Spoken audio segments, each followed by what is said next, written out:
so. Before we get started tonight, I want to introduce the head table. To my left, to your right, or whatever it is our district manager, Mr. Corrington, and his lovely wife, Pat. Mr. Pat Corrington, I think you know, is Peg Gibbons.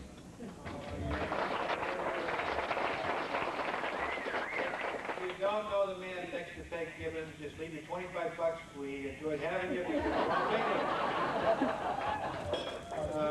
To my right is Jim Woods and his lovely wife, Gail.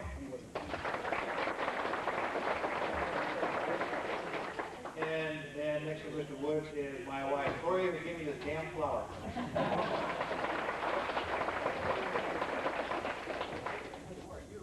Before we get started, I'd like to introduce, there's a lot of people I can introduce here that are from out of town, especially Denver. But, yeah, go Broncos, right? But there's three individuals I'd like to introduce to everybody. And, you know, you talk about the J.C. Penney career and 37 years, et cetera, et cetera. But the real tribute to any individual's life is what I'm going to introduce right now, and that's the three sons.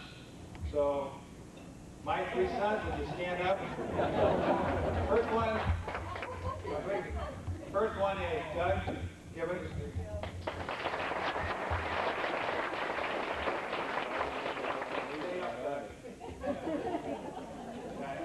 Next one is Jeff.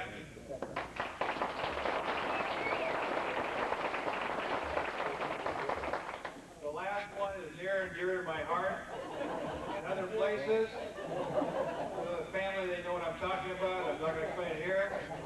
Is Phil.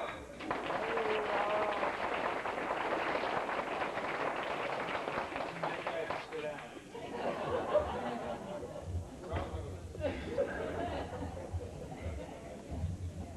I think we all know we're here this evening to wish our friend Gene Gibbons a happy new beginning as he draws his J.C. Penney career to a close.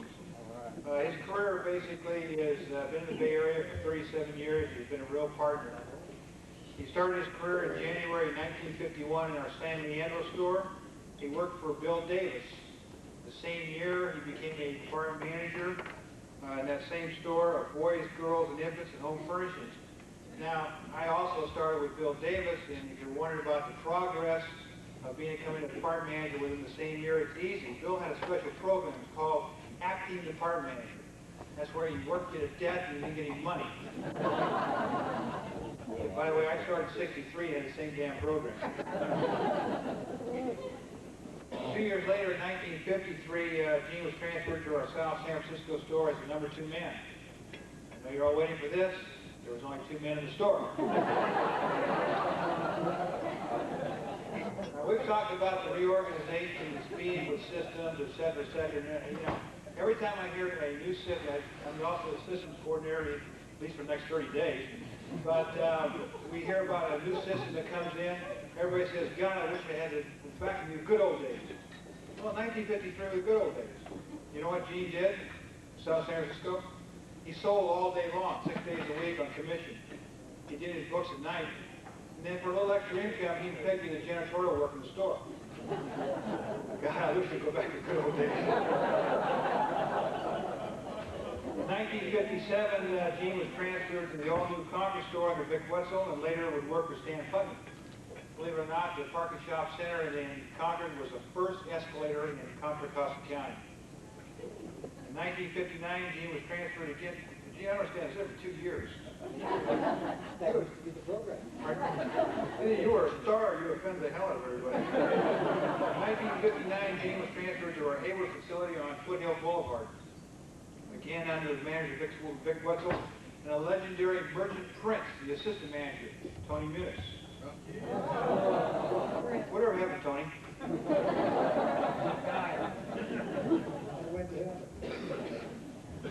1961, Gene was promoted to our San Leandro store, back to our San Leandro store as the assistant manager under Larry Gageford and later Ken Goldberg. In 1963, Gene was promoted to the big downtown AAA San Jose store under Alex Sochet as a division manager. for women's, men's, and children's. And his department manager was one of our partners in the Bay Area one time, John Baldwin, who's the manager of Santa Maria today. In 1965, Gene was transferred to downtown Oakland under Roger Neighbors. Later he worked for Bill Striegel, and then Ivan Finley, affectionately called Ivan the Terrible at one time. In 1968, God, you moved. In 1968, Gene was promoted. 1968, Gene was promoted to the first full-line, one of the first full-line stores in the company, and that was the Southland Store Mall in Hayward, under which I think Gene would agree with me, one of the finest managers I ever worked for, and that was Bob Elliott. By the way, he was transferred as a division manager for women's shoes, and the auto center, he had a hell of a department manager for women's. That was me. The other thing, too, is that Jim Pollock, who was our district supervisor at the time, congratulated Gene in the open store on his move. My problem is Jim forgot to tell the store manager to tell Gene that he was moved. In 1973, we were having tremendous difficulties in our, what was known then as our pool stock facility, that's now the DLDC, or the Deliverable Line Distribution Center.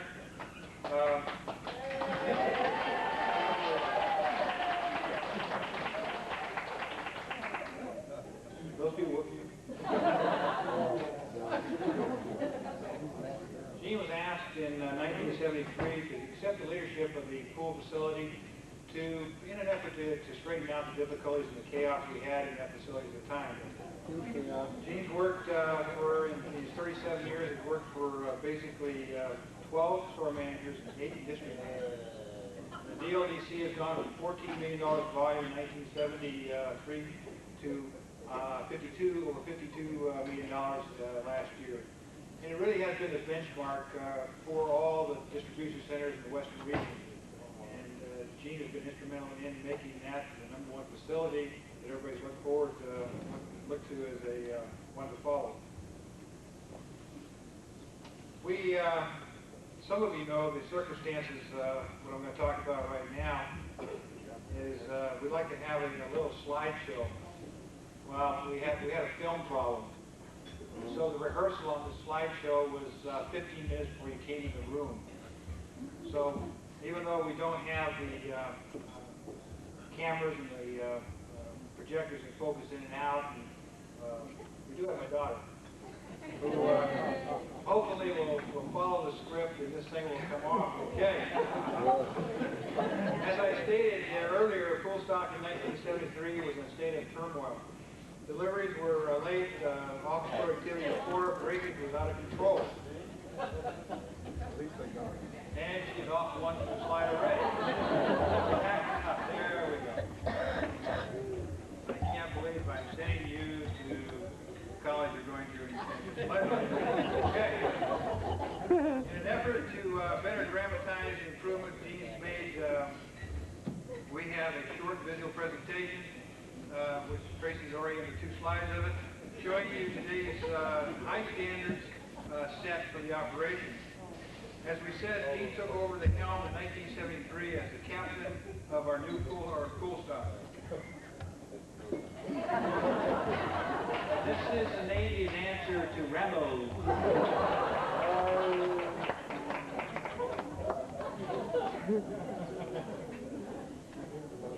The first thing Gene set straight was the 4 office productivity and standards. As you can see from the next slide, professionalism was the rule of the game in the office.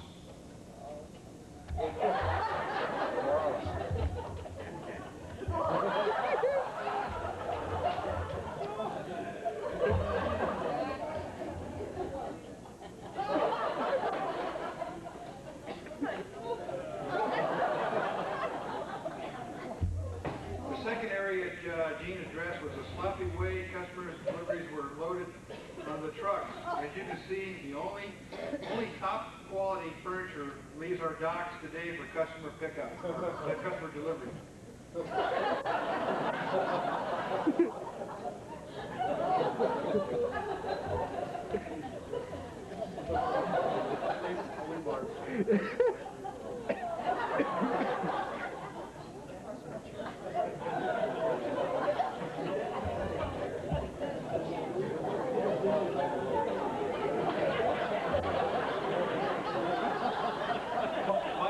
wife shot those pictures fighting. I could be going to your store, guys.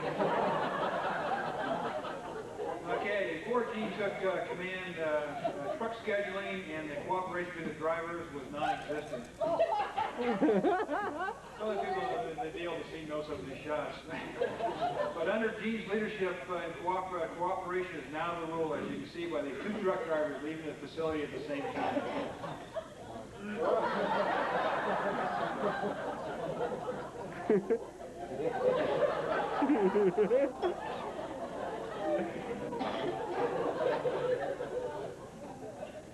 Before Gene came along, the customers waited forever at their package pickup to get their purchase from Pool.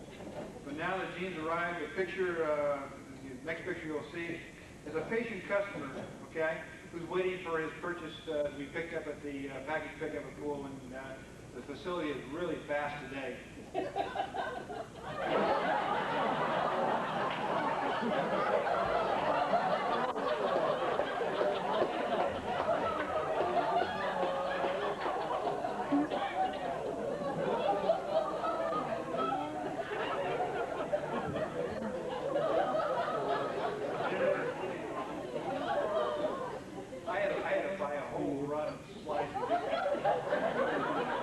In an effort to ensure the high level of morale, Gene had an open-door policy. As you can see, everyone was totally informed at all times.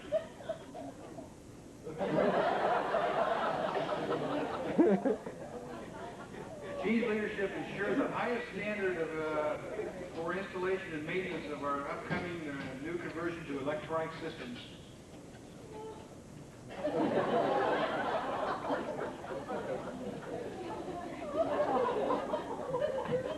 Scares me, these are actual shots.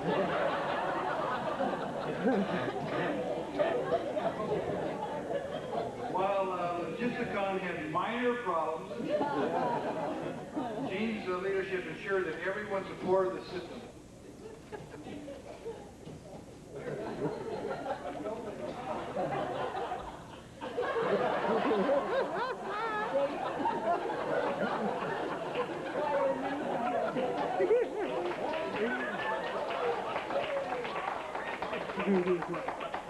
By the way, I told my wife, I said, take a gun with you. That is a real 38. I didn't expect her to take that one. Look, even with all the pressure and stress from the computer malfunctions, Gene never showed any effect and always maintained a professional image.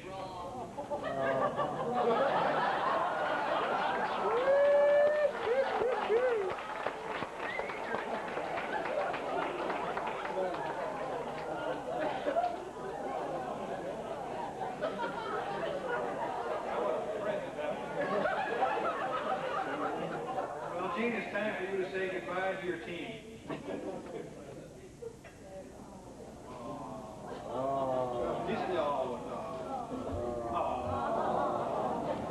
Gene, we know that you're really upset and you're feeling extremely sad that you have to leave and you have to retire. You know, you just have to buckle under it and accept it.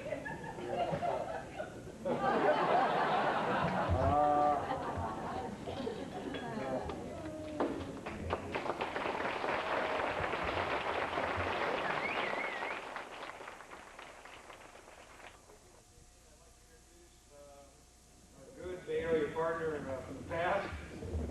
The guys are wondering what it takes to get up here to the head table, and the first speaker, but it's got to be an out-of-town speaker, so Jim Woods qualifies as an out-of-town speaker now. So our good past partner from the Westgate San Jose store, now the manager of Lloyd's Center Portland, Jim Woods.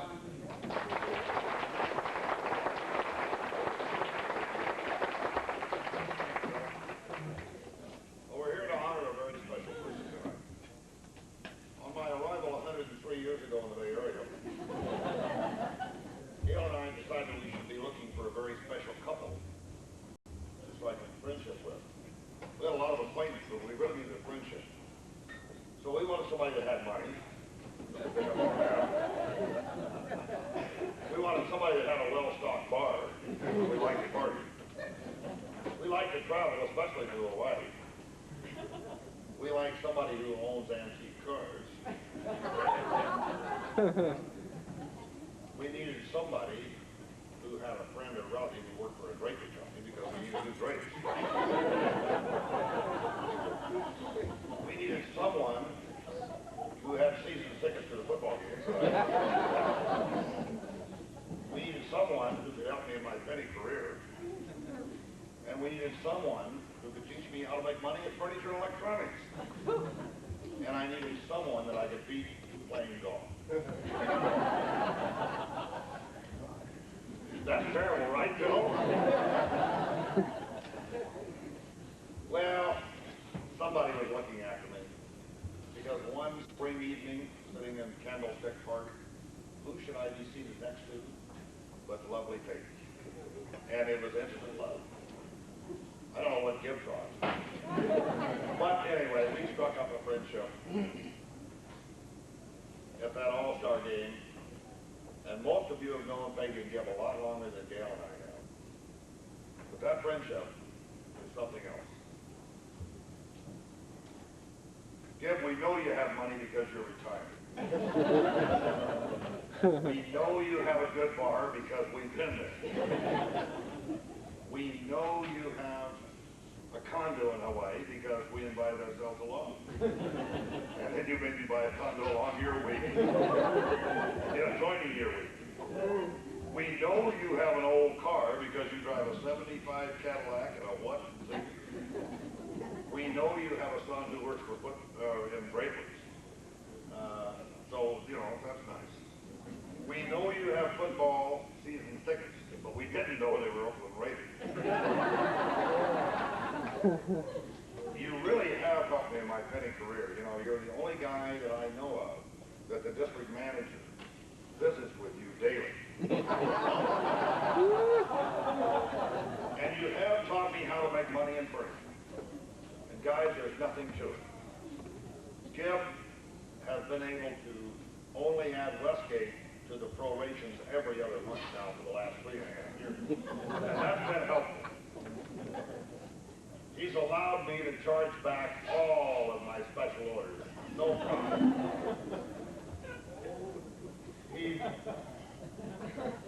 He's allowed me to make unlimited customer adjustments and charge him to Wilcox over at Eastwood. And of course, that's how we really do it in the furniture business. And Gibbs' last words to me was, the best thing to do is get the heck out of furniture and electronics. So anyway, we figured that they met all the criteria to be a friend. And among many other things, in the last 3.5 years, Gibb and Peggy, Gail and I have become very close friends.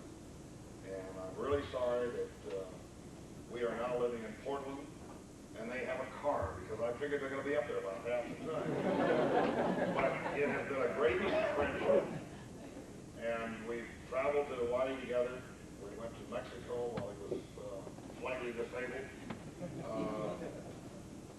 The only problem with that was that we ran into Wayne Moen at the airport in San Jose. We flew out of San Jose, so you know, he wouldn't know anything about it. Gibb, I promise I wouldn't tell. All I can say is that they're great people. I've enjoyed the last 3.5 years, and I'm looking forward to the next 25 with Peggy and Gibb, and I wish you all the best in your retirement, and I know you're going to enjoy it. No more Monday mornings.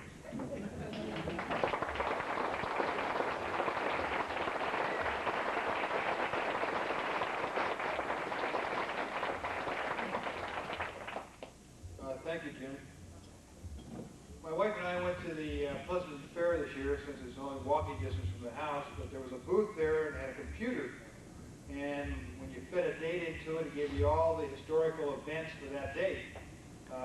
So what the heck, we fed in Gibbs' date he started the penny company, and it was obvious nothing came out with talking about, but we'd like to have to cover a couple of things during that time. A new Ford was $1,500 versus $10,000 today.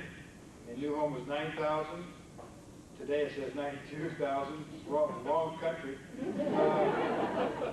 Annual income was $3,500. That's about $2,000 short from the penny company was paying us back then. And the average day is $24,000. The Dow Jones was 257, and you know what it is today because you all follow penny stock. So anyway, this cost me $1.50, I think so. Okay, our second speaker this evening probably relates to those prices too, is our district's answer to Mr. Goodwrench, Tom McKay.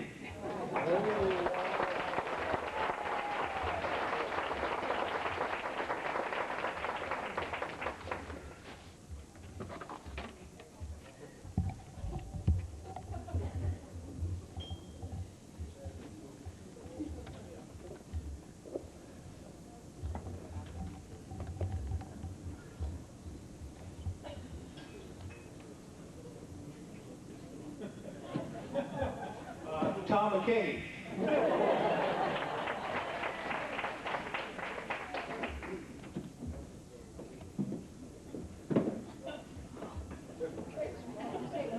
Well, when I started out to do this, Bill asked me to say a few words about Gibbons. I don't know who he is, but say a few words about him. He said, money's no expense, get to it. Well, I started on it, and I was starting to get some things in line. And he come running in the office, he says, hold expense, we got an out-of-town speaker. So there went, you can see, I'm on a low budget. The out-of-town speaker got the money. Well, what I'm going to tell you about, you all know Gibbons from J.C. Penney and everything. I'm going to give you a little different Gene Gibbons story. Just a little bit. And it all started a long time ago. Gene was born. Of course he was. He's here. But World War I started. And we've been in a turmoil ever since. And now, Dave is retiring. And what do you know? We're getting ready now for a disarmament pact. Things are looking good. Gene got an education and decided to go to work. Now, we'll use that word loosely during this story this evening. Work, that is. As you saw some pictures on the expense account. So he heard about J.C. Penney, and he decided to try that. He started in 1951, a long time ago. Is that as old as your cars? Just about. And crawled his way to the top. His final assignment was the DLDC, which was translated by Gene into "Don't Lose It a Customer." The first order when he got there was give the customer anything he wants, but don't lose it a customer. Gene thought this isn't a bad job. No work and plenty of rest. So he had to set his office up for his plan of action. Now, mind you, he never let Peg know how easy this was. Every night he'd come home and he'd say to Peg, "Oh, God, what a drag. It's just wearing me down. I just can't get going." But this is what he was trying to convince Peg what he was doing.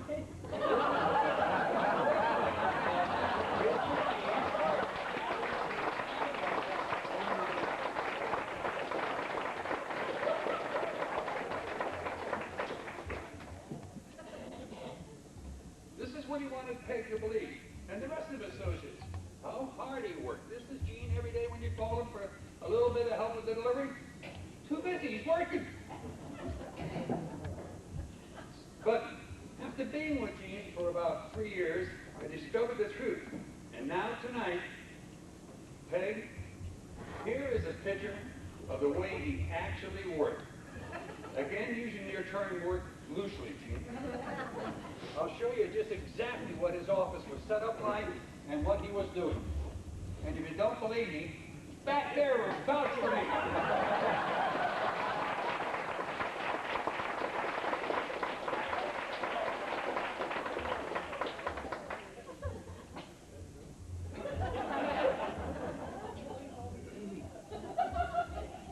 Also, when I found out about the real work habits, I began to think about this guy. What's going on here?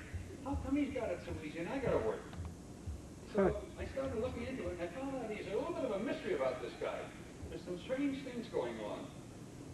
And I was resolved to find out.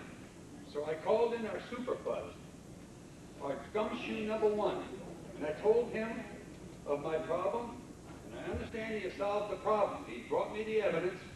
I'm going to present it to you tonight. Mike Lawson, our company shooting #1, brought this evidence. Now, Gene, I'd like to ask you, just quietly, and I'm sorry, but does this remind you of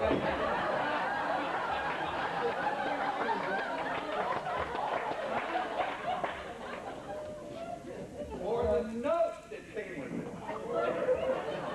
Hi, sorry I missed you. My schedule was a little heavy. Don't worry, I'll be back. Love, the fat lady. So, your scarf, you were into scarves? Who are you going to convince that one to? So, in the meantime, we still didn't know who this fat lady was.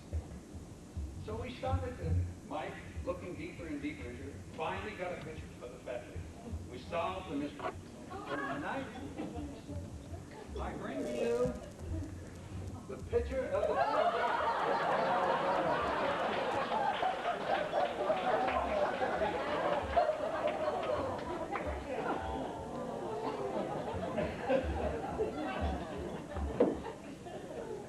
Now, you know, Gene's reached retirement age, and he's going to go on and enjoy himself.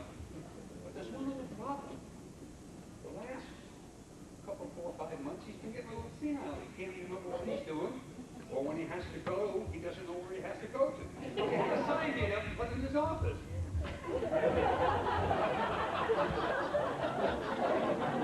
It says, entry, third door on the left. That's for the box.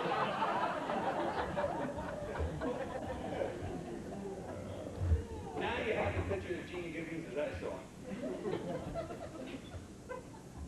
And that's the Gibbons story. Well, Gene, I told your story. And now I'll tell you ours. We are certainly going to miss you, your friendship, your smile, and for just being you, Gene. What I'm trying to say is, we love you. And with you going will be just a little piece of our heart leaving us. Really, you're the best.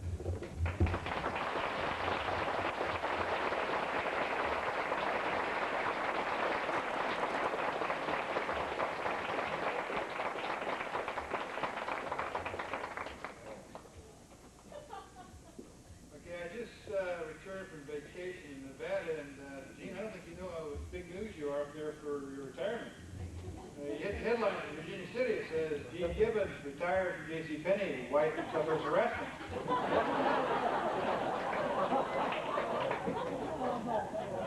Now, I want you to cherish this, because this thing costs $3.50, but I want you to know I had to wait an hour and a half, makes a $1 slot machine, so it's about $50. Is that in the budget? All right, for our next speaker really is a tradition when it comes to banquets. He's either the MC or the speaker. Everybody's already looking over this table over here, so you know the guy with the funny eye. Really, you might say he's our elected district poet. I'd like to introduce Dick Blind.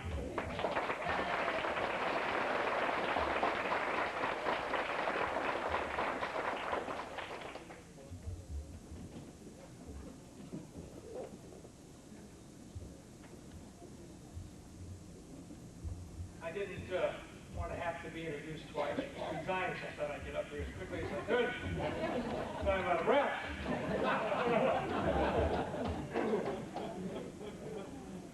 I want you to know, Tom, that a lot of people tonight came here in antique cars. But it's because they've been working for the Penny Company for 25 years.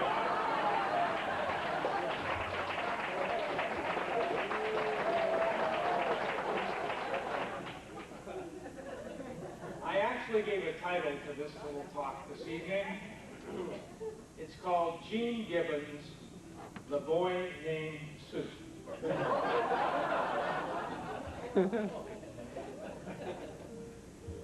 A long, long time ago, from a small state far, far away, I came to visit the pool stop as the district operations manager from Spokane. And I came to visit because I was going to learn about logisticon. and how wonderful that system was going to treat our customers and our sales associates.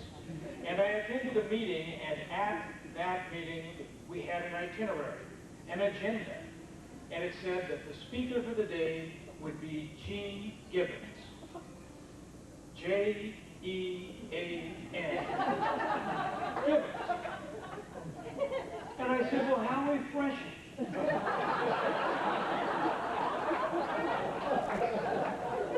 This lady's going to tell us about it.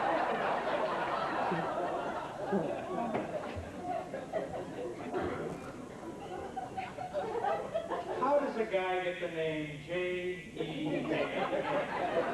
Gene. The real truth is that Gene's mother died in childbirth. That's the truth. That's the truth. And her maiden name was French. Dijon. Capital D-E, capital J-E-A-N. And in her memory, her father named Gene, J-E-A-N. Or his father, I'm sorry.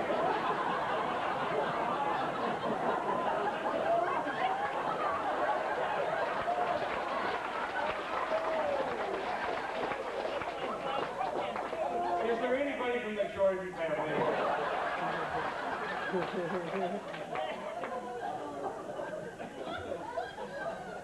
Now, as you can guess, and as you've heard from the Johnny Cash song, Gene had a lot of problem with his name as a schoolboy. And one day, his father was reviewing Gene's report card and noticed that the report card said Gene Gibbons, G-E-N-E. He was furious that Gene would lie about the way his name was spelled.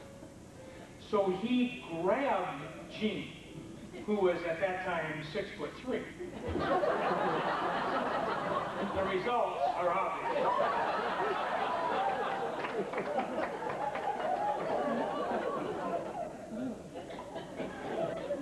Actually, the truth is that I am very happy that Gene spells his name with a J rather than a G. You see, when you print a J, it's no problem. And when you write a cursive small g, it's no problem. But when you go to make a capital G, you got to move your arm in all kinds of different directions. Now, I want you to know something. I have trouble making capital G's. My pen freezes. I can't move it. I can't make it happen. And as a matter of fact, when I get done making a capital G, my markings look like ancient holy inscriptions. I have had secretaries have me paged in the airport to ask me what the word before expectations was in a letter. They say, was that plate expectations? I say no. They say, was that great expectations? I say no. It's a G. The word is great expectations. Well, anyway, at least I can read Gene's name when I write it. Gene Gibbons.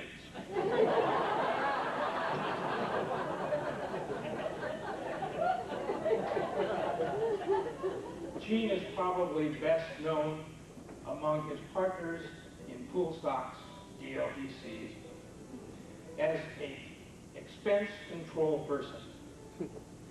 And I want to tell you about controlling expenses at the DLDC. You see, Tom Mulcahy alluded to it. Gene has a personal stall in the laboratory. Now, Gene's stall looks like everybody else's stall, with one great exception: the tissue dispenser. All the stalls, with the exception of Gene's stall, have an oval cylinder that holds the tissue. It is so shaped that at no time can it make more than half a revolution.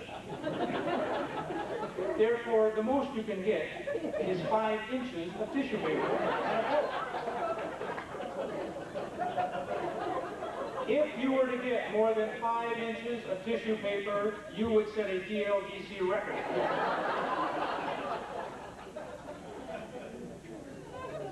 However, you can take this microscopic paper and get 5 pieces of it together.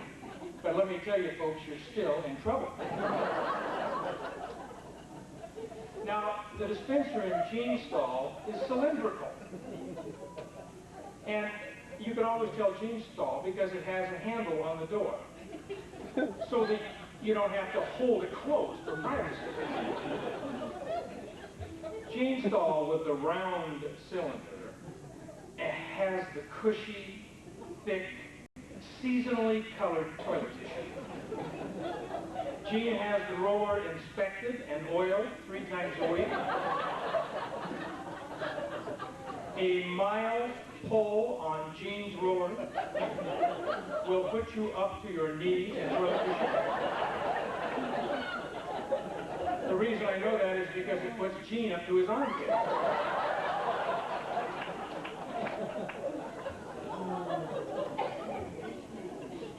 Now that's really enough about Gene Gibbons. What about Peg? God, what a saint she must be.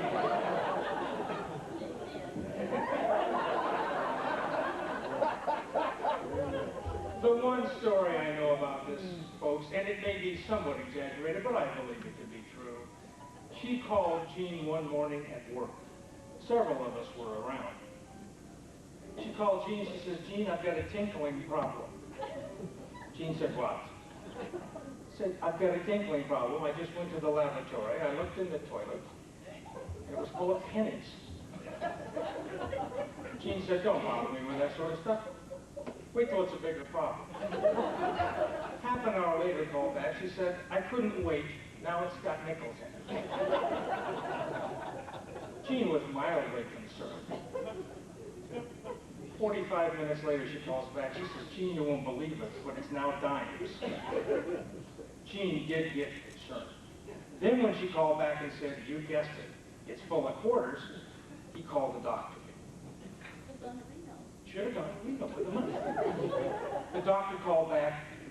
Gene called home. He said, Kate, there's no problem. The doctor told me what was wrong. Honey, you're just going through the change.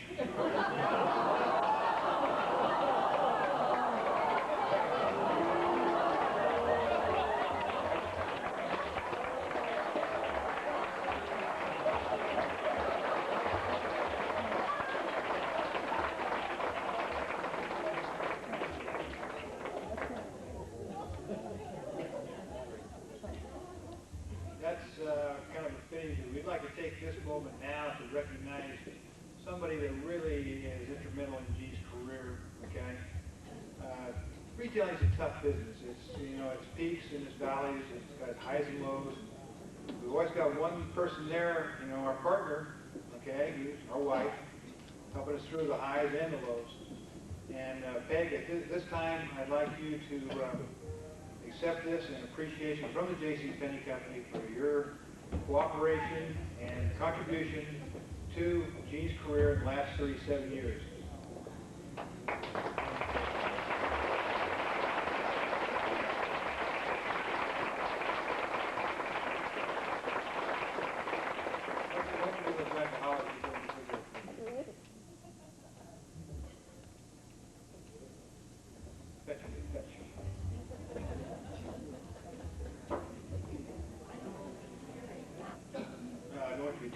There's no speech, Peg. No, I just don't want to know when I'm going to back worn out. The back room, hear that one? She wants to know why she's getting him back now that he's worn out.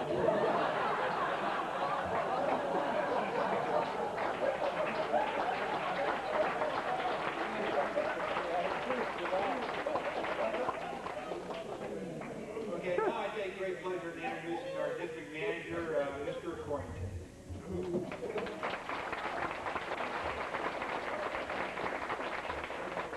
Thank you, President Jeannie, thanks. It's been quite a night, these are some of the special times that the Penney family is able to get together and recognize our partners through many of our careers that have crossed over the United States. And I use the word peg and the name peg because, gosh, all of us in the careers that have the wives or the husbands certainly has the respect and support that's needed in order to have a very successful career. And Peg, again, our sincere appreciation for that part of life. Yeah, I get to be this great man because I represent the penny company here. Mr. Ostreicher, our regional manager, happened to be in town this past week, and he wanted to make sure that all of you recognize the accomplishments that Gene has made in the penny company. Touched on a few of them on the screen with the light side of things. Gene was a pioneer in many things in the development of DLDCs in this penny company, and corrected many of the problems. And Gene, I understand that over the last few years, we finally have many of them just corrected recently since he's retired. And Gene said over lunch the other day, listen, I'm not so sure, boss, that this is really fair. I've fought this for 10 years, and now it's working right. But Gene's been quite instrumental. He's been looked upon, he's been called upon, he's been recognized in the penny company for many of his accomplishments. The family of Gene, in fact. You know, penny company asks a lot of its people. Believe me, we support and thank you for your support of your father during many of those times where perhaps he should have been at home, but he was out doing his duty with J.C. Penney's. And we honestly and sincerely say thank you for your understanding. Gene, it's a real privilege now to give you the gift that all of your friends in the room here have become a part and donate their love and affection for this beautiful, beautiful memento that we hope that you and Peg will take with you for the rest of your career, wherever that's going to be. You know, we tried to get him to go on, but he says, no, it's time for me to stop and then catch my breath.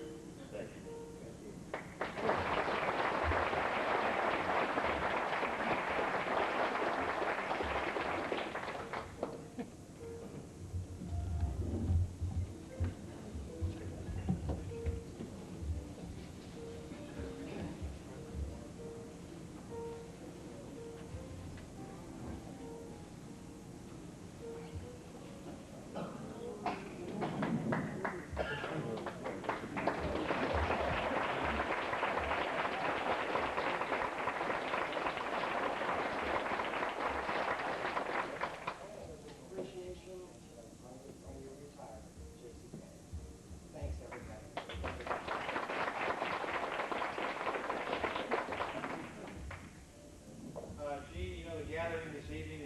Tribute to your 37 years.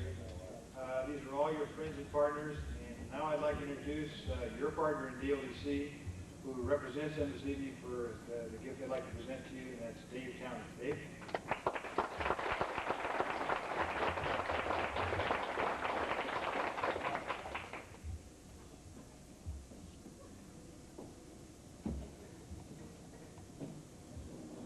Thank you very much.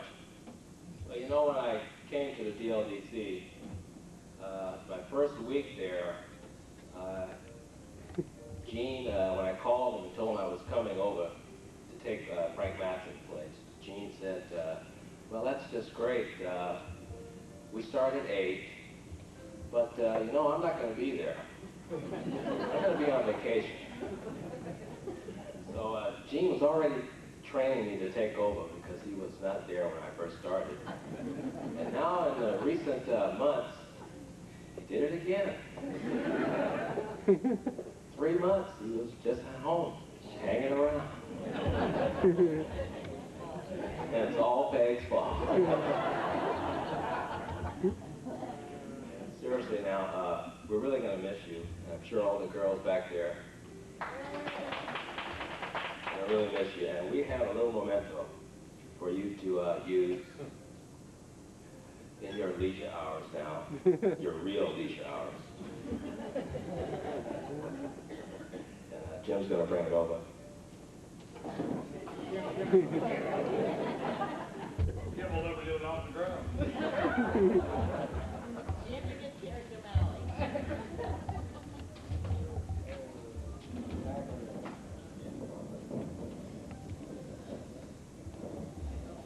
I've got to explain something on this gift. Traditionally, you have these wraps that are open instantly. We appreciate your store, Mr. McLeod, for wrapping this for us. But the lady I talked to, we had a tape that you pull straight down, and I explained to her that when you pull straight down, it opens up. I went and picked it up Friday, and another nice lady. You got great associates in your store, Andre. She said, Mr. Spoon, it was all loose, so I just taped it up. So I have no idea if we can even get into this whole humbug. So Dave brought a knife.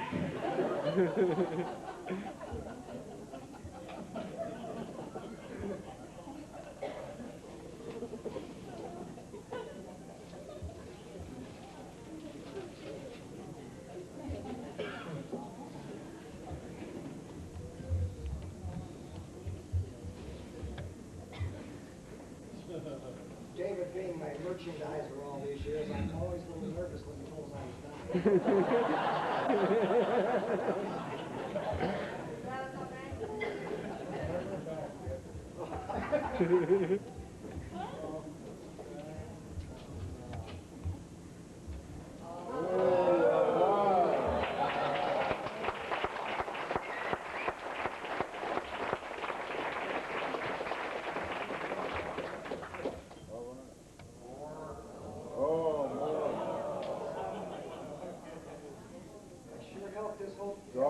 This helps my golf game. Thanks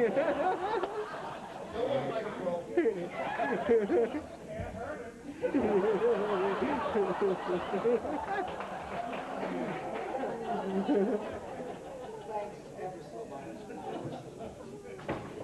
It's now even sooner than I thought.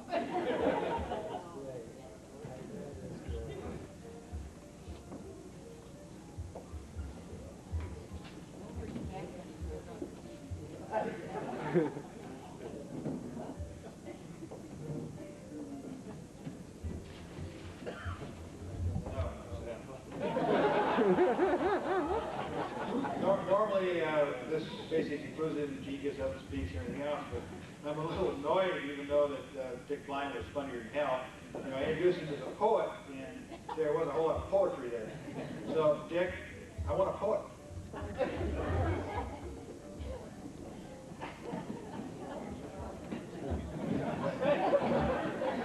Won't go around.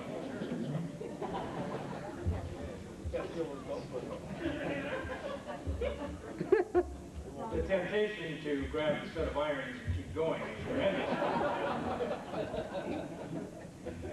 Just a few minutes ago, this was dropped by at the table, and thank you, Bill. It's for some lady. So long, Gene. Or Ode to Prorating Markdowns. Or according to Logisticon, nothing manifests itself. They're giving a party with banners and ribbons, for we're saying so long to a retiring Gene Gibbons. No telegram sent. This gets boos and hisses, but J-E-A-N, is that addressed to Ms. or Mrs.? For 37 years, Gene has given his all. Of course, that isn't so much when you're only 5 feet tall.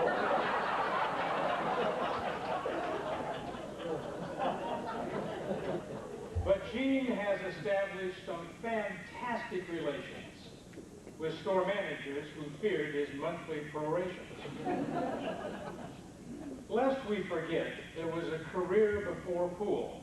One as a merchant, lots of hard knocks in that school. But someone got smart, and to no one's surprise, they got Gene a job where you don't buy it by size. But just like an umpire trying to make all the right calls, sometimes the markdowns outpace the withdrawals. And managers would call, showing how much they care, arguing that Gene had charged far more than their share. His home away from home, in fall, winter, and spring, and especially in summer with his air conditioning, yet to be locked in a supply room with no keys, really stings. But remember, it ain't over till the fat lady sings.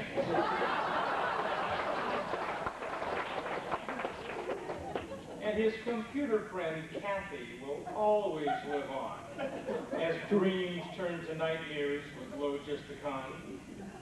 For be there a big sale just to rattle your nerves, that system will not be taking any item reserves. But Gene has survived with long heart and short leg. Much of the credit goes to his real partner, Peg, who joins with us all as we wish him goodbye. God bless you and keep you. You are one hell of a guy.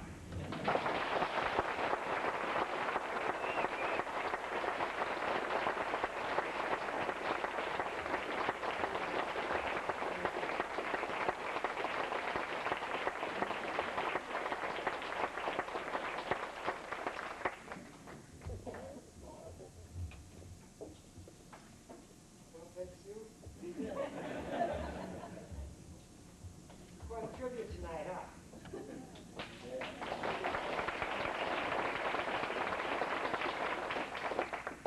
In return, I'd like to offer... Let me try that one more time. I know, okay.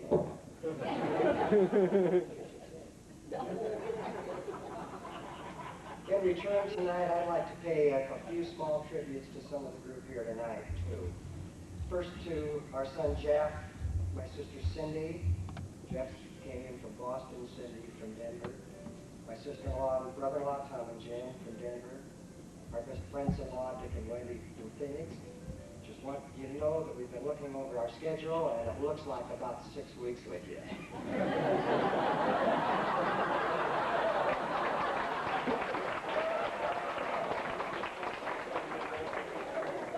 Each.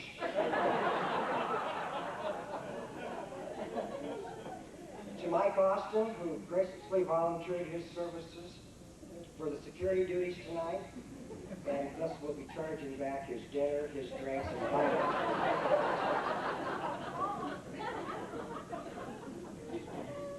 To Tom Mulcahy.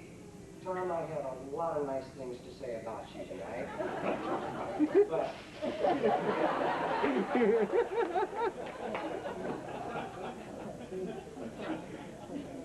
to Joe Jordan. Did I get that right? You know, Joe just received his gold card the other day. That entitles him, you know, to a lifetime discount on any garage sale ad he runs and the one Riga News Tribute. To Jim and Gail Woods. Mr. Corrington, I want you to thank you again for transferring them up to Portland as I requested. See, Peg and I have never been to Portland. To Dick Line, for not reading an ode to the night before Christmas from the RBC for the 7th year in a row. To Del Hodgins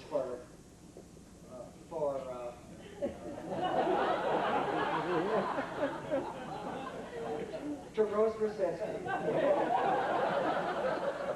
To Rose Brzezinski, Mother Superior of the DLDC.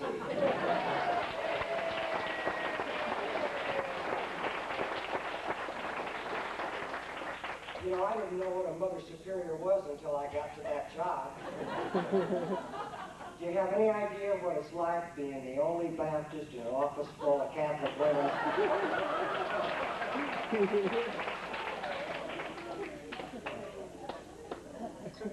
And to you, Mr. Corrington, who, and don't any of you forget it, is the Father Superior around here. Thank you. Take special care of Rose and the gang for me, will you? To Claudia Val. Claudia, when I first went to the DODC, didn't say one word to anybody. She spent the last 4 years preaching to me on the evils of smoking. To Marcy Silva, who has spent the last 8 years commuting from Fairfield to, not for the money, just to work for me.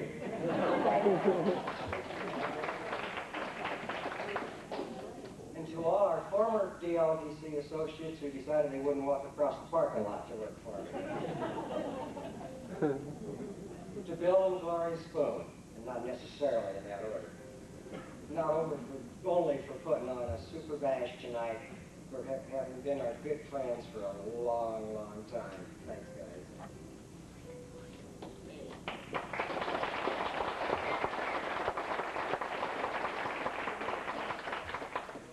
And lastly, to Peg, you know, she ran a test run on this retirement thing earlier this year. And just today, she gave me her own little personal retirement gift. A long aluminum pole, a six-pack of beer, and a book entitled A Fisherman's Stockton Sloughs.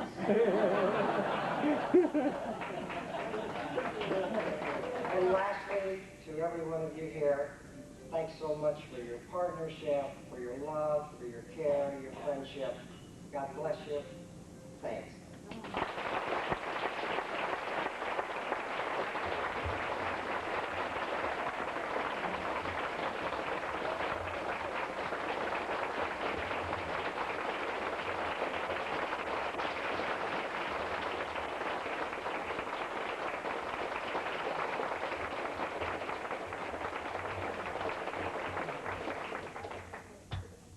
Well, that basically concludes our program this evening, but not the fun. So we'd like to invite everybody to stay and join the celebration.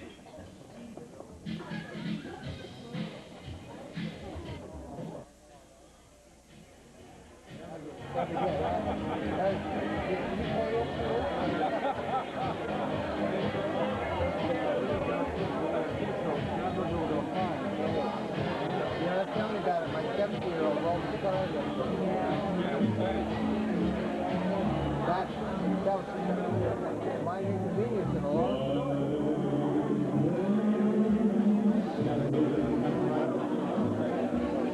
He wasn't going to be